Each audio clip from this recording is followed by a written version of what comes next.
চিত্রনায়িকা মাহিয়া মাহির ব্যক্তিগত জীবন নিয়ে গত ১.৫ বছর ধরে বিনোদন জগতে ছিল নানা জল্পনা কল্পনা। অনেক গুঞ্জনে উঠেছে অনেক সময়। স্বামী রাকিব সরকারের সঙ্গে তার সম্পর্ক কেমন চলছে তা নিয়ে ভক্তদের কৌতূহলের শেষ ছিল না।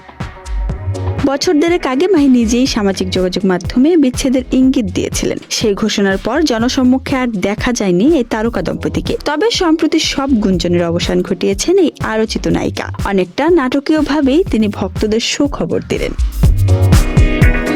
শনিবার চিত্রনায়িকা মাহিয়া মাহি সামাজিক যোগাযোগ মাধ্যমে আবারও বিয়ের পোস্ট দিলেন। না, পাত্র অন্য কেউ নয়, পাত্র তারই স্বামী রাকিব সরকার। এই পোস্ট দেওয়ার পরই সামাজিক যোগাযোগ মাধ্যমে ভক্ত ও শুভাকাঙ্ক্ষীরা দম্পতিকে শুভেচ্ছা জানান। তাদের পোস্টের কমেন্ট বক্স ভরে যায় ভালোবাসার বার্তায়।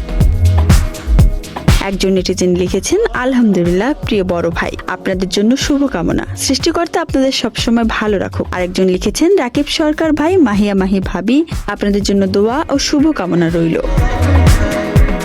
মাহিয়া মাহির এই সিদ্ধান্তে আপনার কি মতামত কমেন্ট করে জানাতে পারেন। ভিডিওটি ভালো লাগলে একটি লাইক, কমেন্ট করে শেয়ার করে দিন। এরকম ভিডিও সবার আগে পেতে চাইলে চ্যানেলটি এখনই সাবস্ক্রাইব করুন।